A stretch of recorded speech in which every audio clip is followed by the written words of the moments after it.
Hey guys, welcome to the Property Panel Podcast. You got myself, Jalen Hardcastle, here with co-host Josh Story, and today we're going to be going over is real estate affordable in Kentucky. But before we dive into that, Josh, give a thanks to our sponsors. Yeah, I want to thank our title sponsors for this episode. Shout out to Collier Title Company. If you need deed prep, title work, closings, and more, they're located in Brandenburg, E-Town, and Louisville. You can call them at 270-763-6589. And then for this week's sponsor, We Buy Houses. We can offer you cash and close in as little as 2 weeks. You can give us a call at 270-945-5416 or 270-945-7189.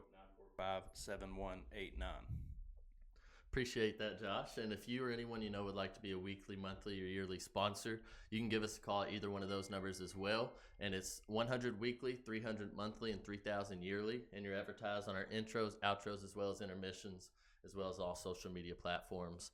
And we're currently located on basically anywhere you want to get your podcast, but we've really been popping off on Facebook and TikTok. So we appreciate you guys. Go ahead, give it a like, share, subscribe if you haven't already. And you want to give them a little insider to our TikTok giveaway? Yeah, we're going to be giving away some merch, some Cedar Hill Properties and Property Panel merch once we hit 100 followers on TikTok. I don't know where we're at now, but if you guys want to go ahead and like and follow our TikTok, we'll be doing a merch giveaway as soon as we hit 100. But yeah, I mean, we're on, just like you said, we're on TikTok, YouTube, Facebook, Apple Podcast, and Spotify. So you can find us anywhere just by searching Property Panel Podcast. But yeah, that's our giveaway coming up. And then we got another event coming up. Jalen, if you want to talk to them about that. Yeah, so I'm sure you've heard in previous podcasts, but we're really about to get it out there. November 2nd coming up is the Cedar Hill Property Golf Scramble at Doe Valley, of course, right here up the road. 9 o'clock tee time. Bring you and 3 of your best buddies and come out and try and beat the Cedar Hill crew in a scramble. We'll have details posted on the Facebook and around town about how to get in. And, you know, if you already got you a team and you want to make sure that your spot is saved, go ahead and give me or Josh a shout, and we'll go ahead and put you on the roster. And we're also doing, sponsors for the tees and stuff like that. So we'll have 18 possible sponsors. If you want to sponsor, reach out to us. I think we're going to do about $30, and we can advertise whatever you want to advertise, whether it be your business, yourself, or, you know, tell someone happy birthday on that day. There's going to be 72 people that see it at least. So we'll have a fun giveaway. It's all for charity, so it is trophy only, but it's going to be a lot of fun. Yeah, I'm looking forward to it. So, guys, go ahead and sign up if you can. We're doing, I think you already said, but we're doing teams of 4, but 18 teams. So about 72 people. I think we already got 2 or 3 teams signed up. We haven't officially announced it like on our Facebooks, but go ahead and get in while you can. It's just going to be a fun day of golf. So, yeah, come check it out. And then there's been some crazy stuff going on lately in Kentucky. I don't know if you want to dive into it. There's just a lot of news. Popping up. So obviously, we have a lot going on, especially in our area. We actually have someone near and dear to our hearts that was lost in one of the tragic incidents here lately. So we want to give our hearts out to them and our Cox's crew. Keep your loved ones close and just make sure you live every day like it's your last, because you definitely never know when your time will come. But obviously, other events we got going on is shout out to Garrett Redenauer and his wedding coming up here soon. Me and Kristen will be going on vacation. Josh, I think we're really ramping up the podcast too. We're about to get a few new looks in here. We're getting a new table, doing a few things over the next few weeks. So there's going to be exciting news ahead. Like we said, I know it's been very busy for the both of us over the last couple months, but we are starting to smooth down a little bit and get back to the podcast grind. So expect to see things get more exciting in here. Yes, Spicy. Tune in, give us a follow, give us a like. Just a free way to support the channel. But I guess we're going to dive into today's topic, and we're going over, is real estate affordable in Kentucky, which there's been a new NAR law that's been passed. Basically, with the commission and the disclosure of the commission, we haven't seen much changes. I've seen, more stuff pop up in contracts, but it's pretty much business as usual so far. But, part of that change is you can't, if you do put the commission on the MLS, you're going to end up with some fines. Mm-hmm. And I know they like to send those out. So first offense is $500 until it's removed, and the listing's removed until it's fixed. And then a $100 fine if it's not paid or fixed within 5 days. And then I think it just keeps going up if you keep, repeat. Yeah, you keep on repeating. Obviously, repeat offenders are going to actually go up to a $1,500 fine if you repeat it in the same year and your listing's removed till it's fixed. And then it's a $500 extra fine if you don't pay that within them 5 business days. So they are cracking down on it, not only the MLS boards, and we all know how strict the MLS boards are. If you forget a document in 24 hours, they're giving you an email and letting you know that you're missing something on the MLS. Yeah. So expect them to be looking. And like we said, we're going to get into different ways to be able to show our commission. We might come out with a website with our listings on there. So mainly for other agents, but also for home buyers that want to see, what we might have for sale. But ultimately, I don't want to get it confused because I don't think a lot of buyers know that, you don't have to. I forgot what I was going to say. Well, I do know, typically, the commission has been paid by the seller, but ultimately, the buyer's the one bringing the money to the table. So it's kind of already in the buyer's hands almost, depending on what they offer. But, as a real estate agent now, you got to do your due diligence and make sure you're writing that in the contract to make sure that you're getting paid. You can ask the agent, but you want to make sure you put that in the contract to double check. So far, there's not been a big, sway in how business is done, but, maybe that'll change. Hopefully not. Other than that, I think we're just in the beginning days of this change. Mm-hmm. And so we'll keep you posted if we see anything else, but I think that's it for that. Sales, as far as prices are going, so, real estate's, still up year over year. It's up about 5.8%. It's kind of been on a steady incline ever since COVID, and prior to that as well, but especially since COVID. But the volume has gone down about 9%. So there's not a lot of supply, but the demand is still there. That's why those prices are still going up, and I think interest rates could be potentially dropping in the next few months. So keep an eye on that. That could help the prices. What do you think, Jalen, about the prices? And obviously, like we've talked about many times, I think that the interest rate affects prices tremendously. Obviously, every time that goes down, there's going to be influx of buyers coming in, so it's going to be a seller's market. But at the moment, like you said, I think you kind of nailed it on the head that there's still active demand, but not as much of a supply. So I think that's why them home sales are down. Also, with interest rates being higher, sellers are starting to get scared about where they could potentially move to. That makes sense to them. So I could understand why the home prices are up and the sales are down. But with those interest rates, like you said, coming down, I do think that we will see a rise in that, or at least not as large of a deficit come year to year, come 2025. So that's pretty cool. And this was all from 2024. They had 4,450 people basically sell a home in Kentucky, and this year it was only like 4,050. So there's only a difference in about 300 homes sold. So I know that 10% sounds kind of scary, but when only about 4,000 homes are being sold a year, just not enough homes for people. Yeah, exactly. Yeah, and there's a lot of developments going on, not only in E-Town, but in Brandenburg as well. I'm sure in Louisville. I haven't paid attention as much to the Louisville market, but they're basically building homes as quick as they can, and still we see that lower volume just because there's such a high demand and not enough houses, and I don't see that slowing down for a little while. But yeah, we're hoping to see some lower interest rates this year, which only is going to help the prices ultimately. But a lot of people feel like interest rates are determined, or not interest rates, but home prices are determined by maybe the agents or maybe the sellers or the buyers. I ultimately just think it's just like any business, supply and demand. Also, just inflation as well in general, I think affects prices. I don't think it's anything to do with an agent.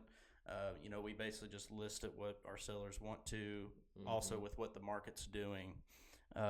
So, what do you think about that as far as list prices? I think list prices, obviously us agents are the ones who should be setting the prices, but ultimately it is the seller's decision. Basically, what we're going off of is what homes have sold for. So we're taking comps in that area for that value and putting it to paper. And those are homes that have actually appraised out. And whenever you got these sellers wanting to ask 10 or 20 more because the closing costs are this, that, and the other, these homes also appraised out because they had closing costs at that price that we're mentioning or something to that extent. So each home sale is different, but our numbers are coming off what actual homes sold for and appraised for. So they are accurate, but we aren't appraisers, so we can't give you the actual value of your home. So that's why you might have some agents that might differ, because they might not be able to pull, they have the opportunity to, but they might not have the drive to pull the correct comps and give you the correct list price. And also, they might just want a listing. They might want to see their name on a sign in a yard, so they might be willing to overprice it. So, when I've had many times where I've lost out on listings because I didn't give them the highest value that they could sell their home for, but I did. I always do. I always give the sellers the highest price that you can sell it for. It's not going to benefit me or anyone else if it's listed any lower. Obviously, I would like to sell it as quickly as I can. But even in today's market, I feel like if you list it at market value or even just a tad below, you're going to gain interest and it's going to sell for more than you were expecting for. Yeah, and ultimately the price is decided on what the buyer is willing to pay and what the lender is willing to lend. So at the end of the day, it's honestly in the buyer's court, because if it is listed high but a buyer comes in and scoops it up, that's just what they're willing to pay for something. Mm-hmm. But yeah, there's a lot to it. There's a lot of moving pieces to what and why the prices are what they are. Agents, appraisers, banks, buyers, sellers, everybody kind of has a piece in that. So that's kind of how I see it, as sales prices are determined. But people, I feel like, expect so much, like right now, with home prices, with what they get approved for, it feels like they want more house than they can afford, which understandable. I do too. Mm-hmm. But it's just where we're at right now in the market. So and that's why a lot of times people are like, well, I can get a new construction home built for less than I can buy pre-existing. Well, yeah, but that home's also going to be smaller compared to most other houses. Now these developers are building for that demand, like you speak of, and they're supplying those types of homes because that's what affordable in today's market. But those homes typically, especially in our area, you see them pretty commonly priced around that 270 to 300 mark at the moment for a new construction home, and they're ranging around 1,400 to 1,600 square foot in our area. But also you get you a pre-existing home, it might be older, but it's going to be 2,000 plus square foot in most cases, and that's why these homes and these double wides even are priced at where they're at, because they have and offer more square footage and a more usable floor plan. And as an agent, I feel like if you're selling at what the true market value is, not going overboard, that's where you see homes sell quicker. They're not sitting on the market as long, that they get more showings initially, they get multiple offers, that kind of situation. So, as a seller, think about that. Think about where you want to be as far as timeline. We can go 10, 15,000 over market, but it's going to sit probably longer. It might not appraise out. So there's those kinds of situations that you have to think about when you go to list. If you go ahead and list it, what one of us recommends, I feel like you're gonna move that house quicker. You might even get multiple offers and go over anyway. So that's something to think about. And one thing that gets me, like we talked about, people just don't know what prices are. And if you're not in the game, you're not going to know the game. And that goes with any game. I'm not going to go and claim that I know everything about football or basketball, and it's because I don't practice that all the time. It's because I don't watch that all the time. I'm constantly in real estate. I'm constantly seeing it from every perspective, whether it's from a first-time home buyer or a seasoned investor, or maybe some old lady buying her home for the first time because she finally got some money. I see all walks of life, and I see it all differently. So I feel like I can gauge a pretty good professional opinion, as well as I have a lot of good teammates and members in-house that we can rely and lean on and, get the best of both worlds. But one thing that kind of gets me too is people say that they think this is one of the hardest areas to invest in, but Kentucky is actually a really promising state to invest in, and it's due to the economic stability and affordability. And the median list price, kind of like we were talking about, is that $295,000, about $158 per square foot. but the average sales price is actually around 200,000. So people are tending to list a little higher than what the average homes are actually selling for because they're still trying to get the most bang for their buck. So I thought that was a pretty cool statistic right there. Yeah, that's pretty wild to see. And on average, that 200K, that's I think that's pretty fair. Especially in our neck of the woods. I know there's going to be higher, there's going to be lower, but like we said, that 200 250 range is the most affordable at the moment. Yeah, and these new builds, it's a lot. They're typically coming in a lot smaller than older homes currently, and that's just up to the cost of building material. I forget. I think it's still around like $200 a square foot to build. Yep. So I mean, obviously they can't lose money or they won't be able to build homes. So they're coming in, a little bit over, probably around 218, 220 per square foot with these new builds. And if you look at the price per square foot, and the price per square foot is pretty good to look at because, like you said, on average around here, you're looking at about 200 plus per square foot for new construction. Yeah, if you pay for a 1,400 square foot house, it's going to end up cheaper than your 2,500 square foot house at $158 a square foot. But at the same time, you got so much more, room and more potential equity. I'm not saying don't get in the house that's affordable for you, but look in the long run, a lot of people wanting something right now. And that kind of goes back to episodes we talked about before.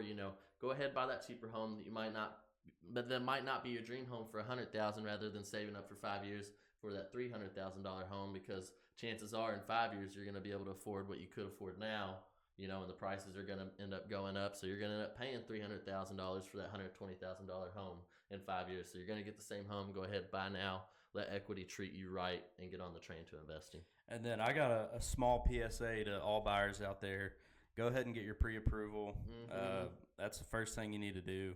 Yep. Because I can't tell you how many times that I've showed a few houses to clients that weren't pre-approved, which, I'll do that to touch base with them for the first time, but they'll end up loving something, want to offer immediately, but then they got to wait sometimes upwards of a week before they can get that approval, and you might end up missing out on that house that you really like.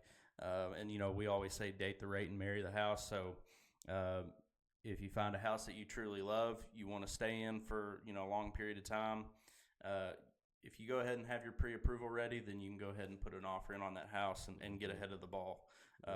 Which give us a call if you want recommendations on some good lenders, depending on what kind of loan type that you'll be doing. But we got plenty that we work with and plenty that do a great job, and they can really help you answer questions, whatever you need as far as getting a mortgage, and as far as building credit too. They might not be able to build your credit, but they can tell you what you need to do to build your credit to get you ready to buy a home.